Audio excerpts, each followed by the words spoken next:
How's that for a screenshot? Welcome back. Psychic Derek here. And as you can tell, I scored some cool ass records yesterday. And it was almost a good score. And I say almost because of some of the condition on these, not the greatest, but just to find these artifacts out in the wild, I'll take it, man. Especially around these parts, you know. Um, so it's 6 a.m. and I'm up early because I guess I'm just kind of still buzzing off of yesterday. Not only after that, had a good conversation with someone at another Goodwill, and it was the same carload that came to this other Goodwill, and it was just an awesome time. So I'm going to dive into these really quickly, hopefully. Picked up 17 or so records, all $1 a piece, and I'm going to show the good shit right off the bat. Yeah, this is just cool, man.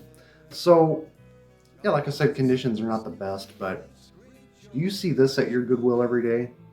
Gravy Train? What? I've been needing a copy of this, and this is playable. It's a little rough. The vinyl's just about in the same shape, you know, but I tested it last night. Plays pretty well on the Polydor label, not a Vertigo. And US copies, I mean, they can go for about 50 to 70 roughly or more, so depending on condition. But man, I was buzzing off this last night. It'd been a while since I heard this, but semi-jazz oriented prog hard rock, killer stuff. And this is just, I could talk more about these, but man, I'm still kind of waking up as well. This is Banshee. What? What the hell is this doing at Goodwill? Those two don't mix, man. Another one on Polydor. I'd say the back cover looks better than my copy. I actually own a copy of this already, but the front cover always gets torched, you know. And unfortunately, the record has many scratches, as you can see. I have not tested this one yet, but Gravy Train played pretty well. And it has less scratches than this one, but yeah, it doesn't even have a sleeve in it. It's just the way I found it. But like I said, are you gonna leave this behind if you see it? Hell, I'll put this on display somewhere on my wall if it comes to that, you know. Whew. Neil Young, baby. What? And another surprise, it's on the two-tone reprise. And this has quite a few scuffs on it, but I tested this one last night as well. I can't believe this doesn't have like really any crackle. It's just a lot of like kind of faded paper scuffs or something. It played really nice. Like, I was pretty stunned. Yeah, Neil Young Crazy Horse. Everybody knows this is Nowhere. You know, I've been kind of wanting a copy of this for a while, and I see them in the shops, but they're always asking quite a bit for it. And two-tone labels you just don't see every day. So, man, this is quite the quite happy with that one as well. Those were like the three major ones, but some of the stuff I'm going to share as well is like stuff I'm going to trade in as well. And definitely play some of these because I had never really spent some time with them. But like this one, It's a Beautiful Day Today. This is a nice copy. Is this on? Yeah, it's Columbia. And I think this is a later one of theirs. Haven't dove into this one yet. I'm just really familiar with their debut, which is a essential classic in my opinion. And this one's a little rough on the cover, but the vinyl was nice. Incredible String Band. So Take It Away? Or, no, I Looked at Us.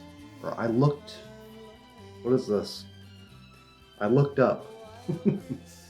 On Elektra. So, pretty cool. Red label. Never heard this one yet either by these guys. Let's see here. I know this band. This is like a later album of theirs. This is probably when they sold out. String driven thing. You're just looking at the presentation, back cover, the fact they're on 20th Century Records. Usually a sign that it's kind of shitty, but give it a shot. their debut is something to collect as well. This I'd never seen before, but I just took a chance on this. I couldn't find this on Discogs when I looked it up. The Lick Creek Band, home in Tennessee.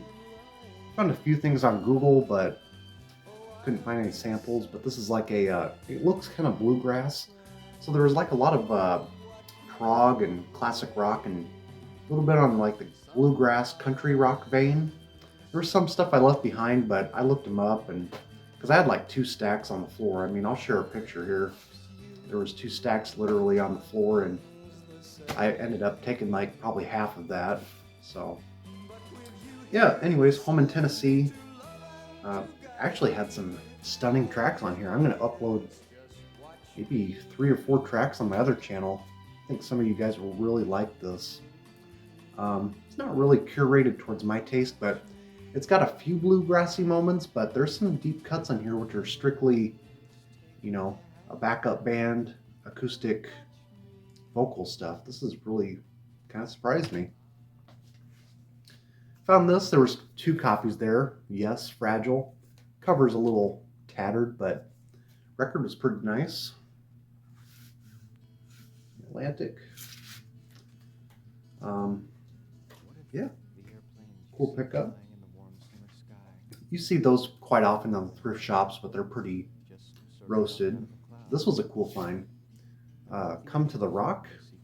It was this Dennis. I'm not even gonna pronounce that last name.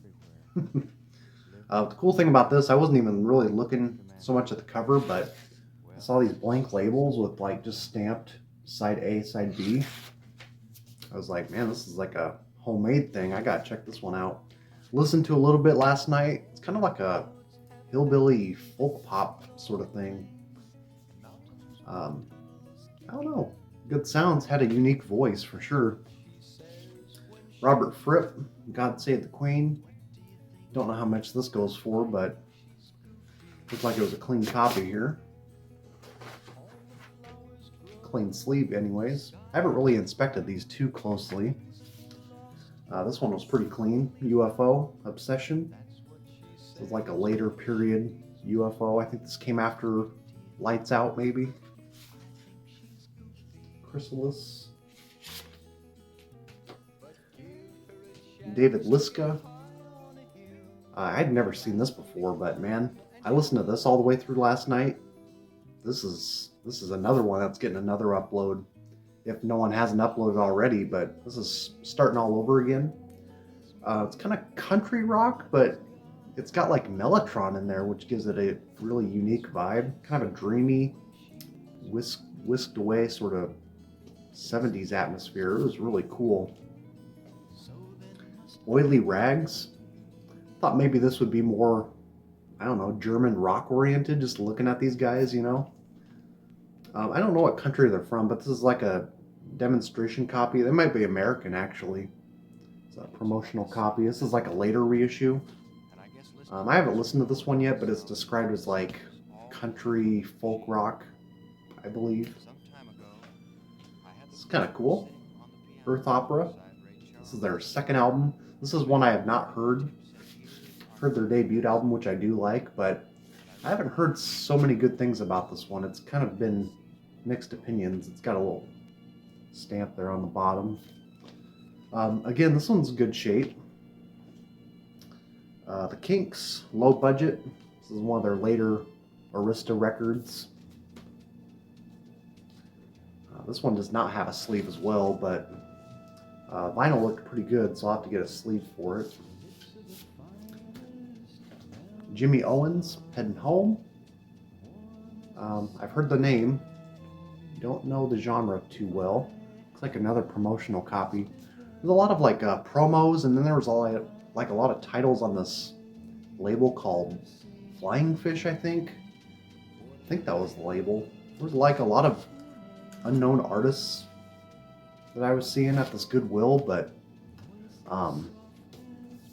Blue Oyster Cult.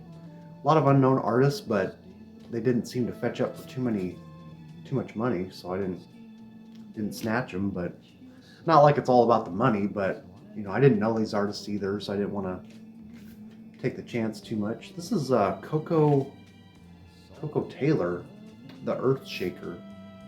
I looked this one up. Looks like it pulls for a little bit. I don't know what it is. Maybe it's gospel. Maybe it's blues. Yeah, it might be blues oriented. Mentioned some blues on here. Meatloaf, Bat Out of Hell. This is like a later 80s copy on Epic. It's got a barcode on the back. Yeah, I know people are kind of looking for this nowadays, so some stuff for trade, man. And then, of course, we got to end with the myth, the man, the legend, George Carlin. Class Clown. I've actually never heard this one. I am a George Carlin fan, though. That is for sure. Everybody should be. So yeah, man, those first three. Unfortunately, Banshee is the one that was quite toasted, for sure. I mean, looks a little crispy. I haven't played it yet, but it doesn't look promising. But Gravy Train, yes. I may need a updated copy down the road for sure, but for $1, I'm not going to complain, man. So have a good weekend, Saturday morning if you're seeing this. Just thought I'd get on camera here and just barely any edits, do it raw, uncut. And yeah, have a good one, guys. Let me know what you think, and let me know about some of these titles that I don't know about. Inform me if you could. We'll talk to you soon.